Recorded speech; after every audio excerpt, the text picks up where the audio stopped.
Aujourd'hui, dans notre série Terroir Gourmand, nous partons en Gironde découvrir deux produits historiques du Libournais, la lamproie et le Saint-Émilion. Nous irons à la rencontre d'Adrien qui produit un Saint-Émilion bio dans un domaine familial transmis depuis 14 générations. Puis, nous retrouverons David qui pêche un poisson mystérieux qu'est la lamproie. Je vous laisse découvrir ces beaux produits et ceux qui les font vivre avec passion et je vous retrouve juste après pour une recette à base de Saint-Émilion et de lamproie.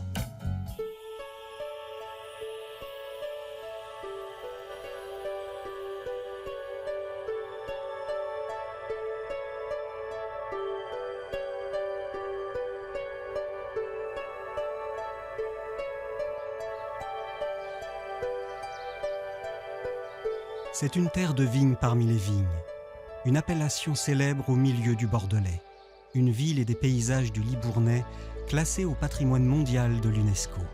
Et le nectar qui est produit ici, à Saint-Émilion, attire les touristes du monde entier. Du village, on aperçoit des vignobles à perte de vue, situés tantôt sur l'éminence calcaire, tantôt sur les coteaux argileux et parfois sur la plaine sableuse et limoneuse qui finit sa course sur les bords de la Dordogne. Une rivière du Massif central qui rejoint la Garonne quelques dizaines de kilomètres plus bas, puis très rapidement l'océan Atlantique.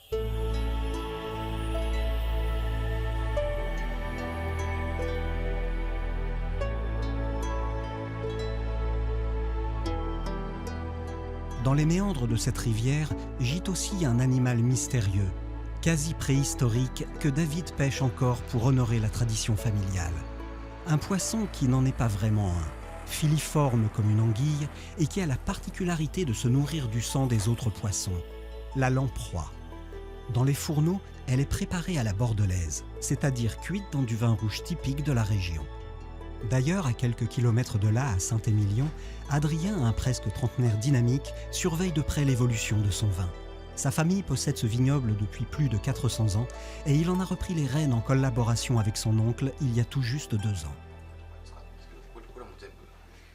Nous sommes encore une propriété familiale, et puis une propriété très familiale parce qu'avec mes cousins, donc ma génération, nous représentons la 14e génération consécutive donc de la famille David Beaulieu au Château Coutette à Saint-Émilion. Et être une famille depuis aussi longtemps, aujourd'hui en 2016 à Saint-Émilion, ça relève un petit peu du défi. Toute la famille vit encore sur place aujourd'hui. Moi, personnellement, j'ai aussi grandi ici. Je me suis amusé, étant enfant, un peu partout dans les différentes parcelles, les chemins, les recoins. Donc aujourd'hui, pour moi, de pouvoir travailler ici et de participer à cette entreprise, c'est une joie, un honneur et une passion. Les Saint-Émilion sont un alliage de Merlot, de Cabernet et plus rarement de Malbec. Des vins qui ont du corps et laissent en bouche des notes de fruits rouges. L'hiver n'a pas été trop rude cette année et les travaux des champs reprennent tranquillement. Repiquer de nouveaux poteaux, enlever les bois, les brûler, tailler les vignes, les activités ne manquent pas même si les grappes sont encore loin. Adrien supervise l'ensemble sans oublier que son savoir viticole, il le tient de ses ancêtres. Et pour que l'histoire du château Coutette continue, il a bien conscience qu'il se doit d'être lui aussi un relais, un passeur de mémoire. Donc je vais t'apprendre comment on fait. Il apprend aujourd'hui à son cousin à tailler la vigne. Une étape essentielle pour régulariser la production de raisins en quantité et en améliorer la qualité. Donc là, ce qu'on va faire, c'est que on va... Tout ça, c'est les yeux. Donc on va en supprimer une sur les deux. On enlève celle-ci, qui n'est pas terrible. On garde le lien et là, on enlève tous les yeux. Et là, on aura 3 branches qui vont pousser. Une qui risque de mourir à cause des problèmes mécaniques et les 2 autres, une de chaque côté, qu'on pliera comme ça l'année prochaine. Mayol, c'est donc mon petit cousin. On est de la même génération et en fait c'est très important que toute la famille soit au courant des différentes étapes, des différents travaux à faire. Et même s'il ne travaille pas avec nous dans sa vie, c'est important qu'il soit au courant. Donc Mayol, tous les mercredis, lorsqu'il n'est pas à l'école, au boulot. Bon, ça reste gentil, hein, mais résultat des courses, t'as quel âge? T'as 12 ans. Voilà, à 12 ans, Mayol, il est capable de faire quasiment tous les travaux d'un employé viticole. Efficace et autonome. Bon alors, lequel tu gardes là? Moi je garderai celle-là, et Ouais. celle-là je la couperai. Ouais, bien. Pourquoi? Parce qu'elle est moins robuste que celle-là. Parce qu'elle est moins robuste que celle-là, et puis celle-là est un petit peu plus haute. Si je l'embauche, tout de suite. J'espère. Non, mais tu vas à l'école d'abord, et puis quand tu auras fini, on t'embauche évidemment. Il a sa place au même titre que moi, que les autres cousins de la génération. Et effectivement, j'aimerais beaucoup pouvoir travailler avec mes deux cousins. Vous pouvez tous reprendre ça. En tout cas, on a tous autant notre place les uns que les autres. Bon alors, tu sauras tailler le prochain pied de vigne? Parfaitement bien. Parfaitement bien. On dit qu'un bon tailleur, il sait bien tailler après 6 campagnes de taille. Ça prend du temps un peu. Ça prend du temps. Sur la Dordogne, à Sainte-Terre, capitale de la lamproie, on ressent l'effet des marées venues de l'océan. Et c'est à marée descendante que l'on pêche ce mystérieux animal qu'est la lamproie. Un poisson sans en être un, puisqu'il n'a ni écaille ni arête. Un animal particulier jusque dans son goût qui ne ressemble à aucun autre, même si la fermeté de sa chair rappelle celle du thon ou de l'espadon. De décembre à mi-mai, sa capture est autorisée dans la région. David, pêcheur de père en fils, embarque donc 2 fois par jour en quête de ce vertébré d'un autre âge qui n'a pas évolué depuis plus de 450 millions d'années. C'est un poisson qui remonte la rivière pour venir frayer et pondre, pour se reproduire, qui meurt à chaque fois qu'elle a fait sa reproduction. Toutes celles qui ne sont pas pêchées reproduisent et meurent. Et c'est un cycle de vie qui a à peu près entre 12 et 14 ans. Elle reste en rivière pendant 6-7 ans. Elle repart en mer pour profiter, grossir.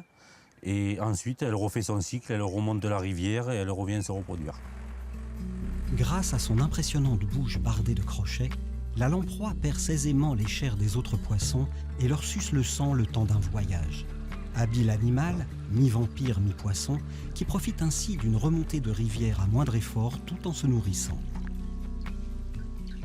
Le filet dérivant, ça consiste à que le filet descend de la rivière et le poisson remonte de la rivière. Donc on vient à la rencontre de la lamproie. Et c'est comme ça qu'on arrive à les capturer, parce que nous, on descend la rivière et la lamproie remonte de la rivière. Ça part pas bien pour qu'il y en ait. Ah, c'est pas dit qu'on en pêche une ce coup-ci. Peut-être qu'on aura plus de chance au prochain coup. Mais là, il y a la moitié du filet qui est relevé et on n'a toujours pas eu de poisson.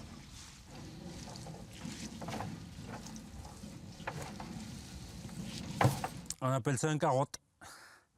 Dans notre jargon, ça veut dire qu'on n'a pas attrapé un poisson. Ça arrive souvent? Ben, ça arrive de temps en temps. Donc, en espérant que la prochaine fois, on fera mieux. 3 lancers de filets successifs, plusieurs dizaines de minutes de patience et pas une lamproie. Il en faut plus pour décourager ce fils de pêcheur qui a appris ce métier passion dès le plus jeune âge. Mon grand-père faisait la pêche, mon père faisait la pêche.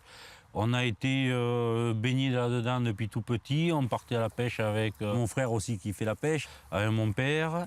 On allait avec lui, on attrapait les poissons dans le bateau, on s'amusait avec. Et ça nous a plu. Et puis voilà, en grandissant, on s'est dit pourquoi pas en faire ce métier. Et on ne regrette pas parce que c'est une passion qu'on a depuis tout petit. Et voilà, c'est travailler avec la nature au gré du mauvais temps, du beau temps. Un brin taciturne et humble, David ne parle que très rarement à la première personne. Pourtant seul au quotidien sur son bateau, la pêche à la lamproie pour lui est une histoire de famille qui se raconte en collectif. Et on peut en dire autant de la passion viticole partagée entre les différentes générations au château Coutette. Un métier que l'on a toujours exercé ici avec le respect du terroir, de la faune et de la flore. À Coutette, notre spécificité, c'est d'être bio, mais pas bio depuis 10, 15 ou 20 ans, mais bio de façon historique, avant même que le mot n'existe. En gros, jusqu'à l'avant-guerre, tout le monde était potentiellement qualifiable de bio. Et nous n'avons jamais suivi cette mode des pesticides, des désherbants ou encore des engrais issus de la chimie de synthèse.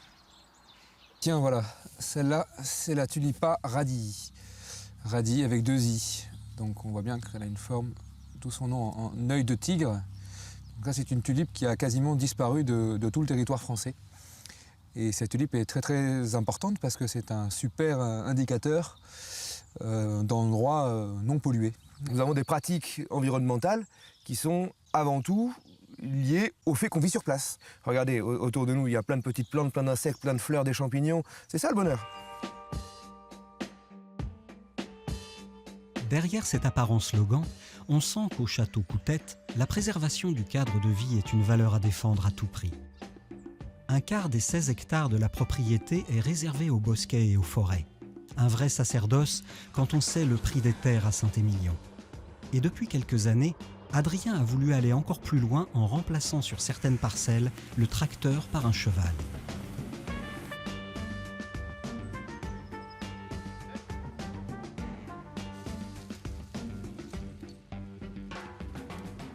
Bon, ça va? Impec, ça colle un peu. Ça colle un peu, hein? C'est la dernière pluie, là? Ouais, faut y aller doucement. Qui veut aller loin ménage sa monture. Voilà, t'arrives à éviter les tulipes un peu? C'est pas trop chiant? Non, je commence à avoir l'habitude. Après, il faut pas les confondre avec les poireaux sauvages, quoi. Oui, c'est sûr.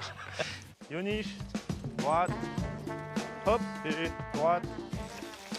C'est plutôt rigolo, c'est une demande particulière. Ils m'ont fait la première année, j'ai pris ça comme un jeu et c'est génial. Ça veut dire que même en désherbant mécaniquement, on fait tellement du cousu humain qu'on arrive à préserver les plantes qu'on veut, quoi. Déjà, il y a le tassement du sol qui n'est pas du tout le même que si on avait le tracteur. L'aération du sol, le travail qui est beaucoup plus minutieux, qui est beaucoup plus respectueux du pied de vigne. Et puis surtout, on revient sur ces parcelles à des techniques traditionnelles. C'est magnifique. On a tout un tas de petites billes de calcaire sur une structure argileuse qui fait 30 cm. Et dessous, on a le plateau calcaire massif. C'est la vraie terre à grand cru de Saint-Émilion. Oui, là, on est dans le top du top. Avec nos merlots à queue rouge, le cheval de trait. On a tout pour produire quelque chose de sympathique. On peut se demander pourquoi Adrien, sur certaines parcelles, cherche à ce point à revenir aux techniques de ses ancêtres. Est-ce par amour de la difficulté, par excès de jeunesse ou simplement pour rendre hommage à ses aïeux? En fait, la réponse se trouve bien cachée au fin fond du caveau familial et elle est liée à l'oncle d'Adrien.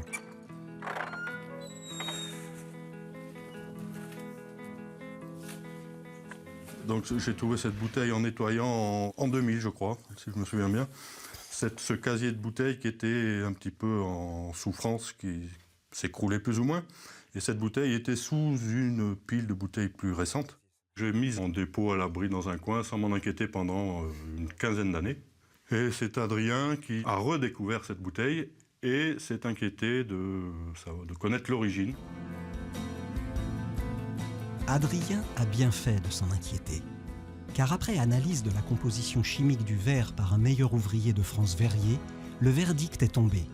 Cette bouteille date de 1750 à 15 ou 20 années près. On pense qu'elle est la plus ancienne bouteille de Saint-Émilion existante actuellement dans cet état, sans aucune fuite et avec une couleur qui rappelle plutôt un vin d'une vingtaine d'années, donc qui a très peu bougé. Alors en fait, la bouteille est pleine du fait de la fermeture à l'émery. Fermeture à l'émery, ça veut dire verre sur verre, donc exactement étanchéité complète, donc pas d'échange d'air entre le milieu intérieur et le milieu extérieur, donc pas d'oxydation. C'est en redécouvrant cette vieille bouteille qu'Adrien a eu cette idée. Refaire une cuvée spéciale en se rapprochant des conditions de fabrication des vins de l'époque. D'où l'utilisation du cheval sur ces parcelles d'un cépage moyenâgeux. Un véritable défi aujourd'hui, à l'heure du tout mécanique, mais Adrien aime les relever. Et par souci du détail, il a décidé de faire refaire à l'identique par un maître verrier la bouteille d'origine. Un travail titanesque pour une cuvée d'exception. Quand on parle de travail titanesque, il y en a un qui ne chôme pas sur la Dordogne. David a tenté sa chance en allant relever certaines de ces nasses qu'il laisse plusieurs jours dans la rivière.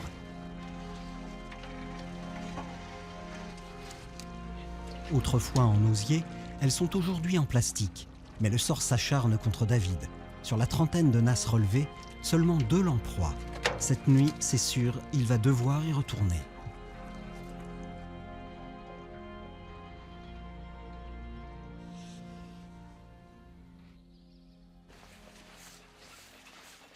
C'est plus prolifique la nuit parce que le poisson, il ne voit pas le filet comme on a des eaux assez claires. Ça fait que la nuit, le crin du filet n'est pas visible, donc on a plus de chances d'en attraper. On a l'impression que c'est plus long la nuit, que ça va moins vite. C'est vraiment calme, il n'y a pas un bruit. Donc ça fait une sensation que c'est des nuits interminables. Mais bon, c'est pour ça qu'on amène la radio sur le bateau, on écoute un peu la musique pour faire passer le temps. Ça fait un peu de musique pour les lamproies, elles peuvent venir danser dans le filet. Je ne sais pas si ça les attire ou pas, mais bon, c'est pas sûr du tout. Pendant que la musique fait son effet, David patiente le temps de la dérive. C'est aussi ça la pêche à la lamproie. De longues minutes d'attente dans la nuit noire, seul à bord, en espérant que cette fois-ci, il y aura du poisson. Ah, j'en vois une là. En remontant le filet, David ramasse lamproie après lamproie. Il ne se sera pas levé pour rien cette nuit. En voilà une autre. Vers 4h30 du matin, il rentre chez lui avec une dizaine de lamproies dans le bateau et retourne se coucher pour une petite nuit, car dès demain matin, le travail à terre l'attend.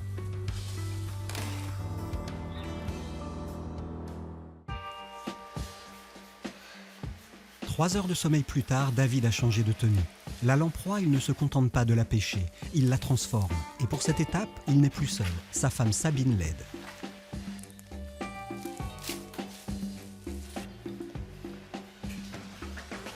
Au départ, c'était en soutien à David, comment soutenir son activité et l'aider à la développer. Jamais j'aurais imaginé que je travaillerais dans un laboratoire à transformer la lamproie, vu au regard des étapes de transformation. Et puis au fur et à mesure, je suis tombée dedans, quoi, hein. Je me suis fait aspirer par cette passion autour de la lamproie, ce mystère aussi. Elle est jolie, celle-là, combien elle pèse? Les étapes sont nombreuses. Il faut enlever le fin limon visqueux, récupérer le sang de l'animal qui sera intégré à la sauce. Trancher la lamproie, la nettoyer, puis la faire cuire de longues heures dans du vin rouge accompagné de poireaux, pour enfin obtenir la recette locale typique si réputée de la lamproie à la bordelaise. Vendre la lamproie vivante ne rapportait plus assez. C'est pour cela qu'ils ont décidé, il y a quelques années, de maîtriser toute la chaîne et donc de la préparer et de la cuisiner. On va à la pêche, on pêche le produit, on le garde en vivier. Quand on en a assez en vivier, on le passe au laboratoire pour le transformer, pour le valoriser. Et on passe comme ça, c'est directement du producteur au consommateur. On n'a pas d'intermédiaire. Bonjour madame. Bonjour, Bonjour. Bienvenue. Nous avons vu un panneau indiquant que vous vendiez des anguilles, là, mais enfin... Ah non, pas des anguilles, des lamproies. Lamproie à des la lamproies. bordelaise. Ah, très bien. Des lamproies, mais c'est quoi ça, les lamproies? La lamproie, c'est un poisson sans écailles et sans arêtes. C'est un serpent, alors. Voilà, alors oui, ça a la forme. Elle pèse à peu près 1 kg, 1,2 kg. Et c'est sur la remontée qu'elle va être pêchée par mon mari, en l'occurrence. Ce que j'aime, c'est l'animation de la boutique. C'est pas simplement vendre nos produits, c'est en parler. C'est présenter le métier, présenter ce poisson aussi et sa particularité, son histoire, comment il évolue sur les migrations. Et aussi, c'est tout ce qu'il y a autour. C'est des histoires d'hommes au travers de la pêche, des techniques de pêche qui sont ancestrales et qui sont encore pratiquées aujourd'hui, de moins en moins puisqu'il n'y a plus de pêcheurs. Et puis c'est aussi toute la transmission autour de la gastronomie. Voilà, c'est un plat gastronomique, le lamproie. Et il faut conserver ses saveurs, ce bon goût et le faire connaître par-delà les frontières du Sud-Ouest. Raconter et partager pour ne pas voir ce métier disparaître. Aujourd'hui, ils ne sont plus qu'une quarantaine de pêcheurs dans la région. Et si la lamproie continue de traverser les âges, il est fort probable qu'ils disparaîtront les premiers. J'espère que c'est pas un métier qui sera en voie de qui est déjà un peu en voie de disparition, mais j'espère qu'il y aura toujours des pêcheurs pour faire connaître ce produit aux générations futures. Moi, j'ai hérité de ce métier de génération en génération. Ça me ferait plaisir que j'ai mon fils qui reprenne, mais il n'est pas du tout intéressé. Peut-être que le jour où on aura des petits-enfants et si le métier existe encore, peut-être qu'il y aura quelqu'un qui sera intéressé dans la famille. Ça me ferait plaisir de voir une autre génération qui reprenne le métier. Réussir à transmettre sa passion ou son métier n'est pas chose aisée. Et voir une tradition familiale s'éteindre est une douleur pour nombre d'agriculteurs. Au château Coutette, la famille David Beaulieu a réussi à traverser plus de 4 siècles et Adrien fait tout pour que ça continue. Depuis quelques années, il a décidé d'ouvrir les portes du château aux touristes pour raconter ce patrimoine familial, montrer ce savoir-faire ancestral et déguster le fruit de ce travail. So this is our traditional winery and we still use this press. Au début, on a commencé à recevoir de temps en temps quelques visiteurs un petit peu perdus ou qui avaient entendu parler de nous. On s'est rendu compte que ces visites marchaient plutôt bien, les gens repartaient souvent avec du vin. Donc on a essayé de développer un petit peu ça. Et tout allait très vite. On est passé de 300 à 400 visiteurs à plus de 1000 visiteurs dès la première année. Alors on va passer à la dégustation.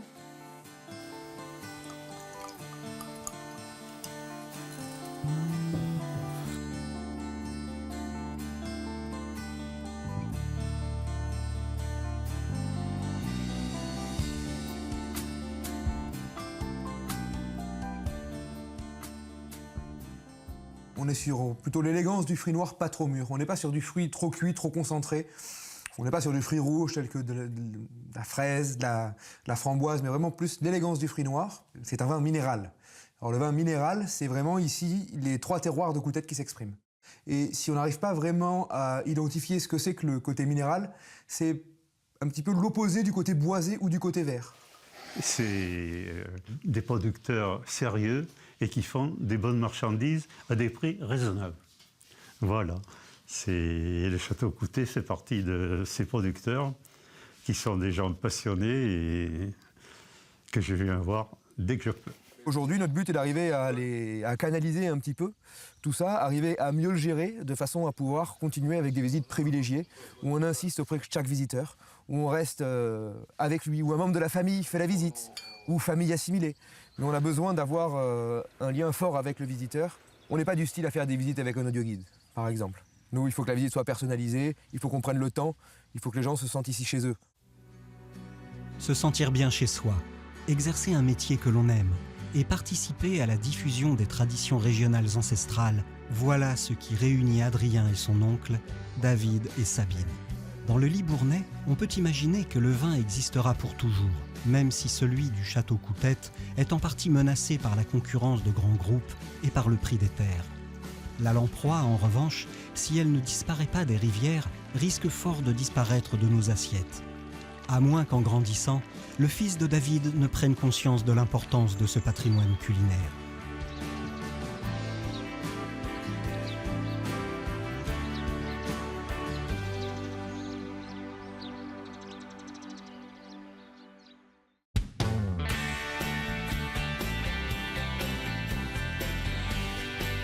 Aujourd'hui, je vais cuisiner une lamproie pochée au vin, fenouil et mangue rôtie. Pour réaliser cette recette, pour 4 personnes, il vous faudra 50 centilitres de vin de Saint-Émilion, une échalote, une pièce de lamproie de 1 kg en morceaux, 2 bulbes de fenouil, 2 mangues, 2 grains de poivre blanc en grains, 2 capsules de cardamome, 2 g de piment d'Espelette, une branche de romarin, 5 centilitres d'huile d'olive, 30 centilitres d'eau. Pour préparer les légumes, tout d'abord éplucher l'échalote et la tailler en gros tronçons.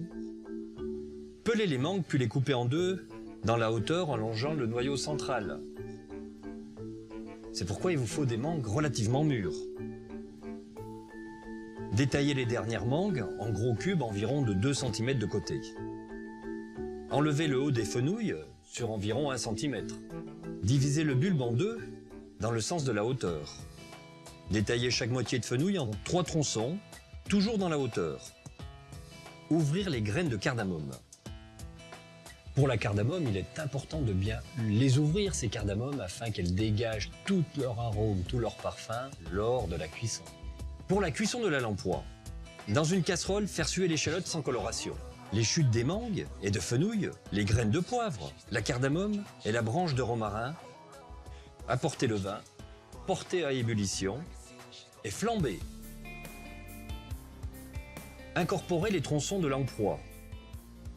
Bien sûr, vous pouvez demander à votre poissonnier de vous tronçonner la lamproie. Et à défaut de lamproie, vous pouvez choisir de l'anguille, par exemple, ou une truite.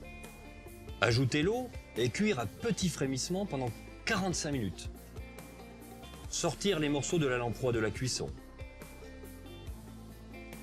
Mixer le bouillon de cuisson, puis le filtrer à l'aide d'un chinois fin. Une fois que le bouillon est filtré, faire réduire. Pour obtenir la consistance d'une sauce, prendre une cuillère à soupe, plonger dans la cuisson qui réduit, et si la cuillère est nappée de sauce, votre sauce est prête. Faire chauffer l'huile d'olive dans une poêle. Colorer les quartiers de fenouil de chaque côté environ 5 minutes. Puis dans la même poêle, ajouter les morceaux de mangue pendant 3 minutes. Assaisonner de piment d'Espelette et de sel fin. Disposer au centre de l'assiette 2 quartiers de fenouil rôtis. Ajouter 3 morceaux de mangue rôtis. Placer 3 tronçons de lamproie pochée. Napper de sauce. Pour finir, disposer harmonieusement le fenouil cru qui va apporter une note croquante. Je vous souhaite une très bonne dégustation et à très bientôt.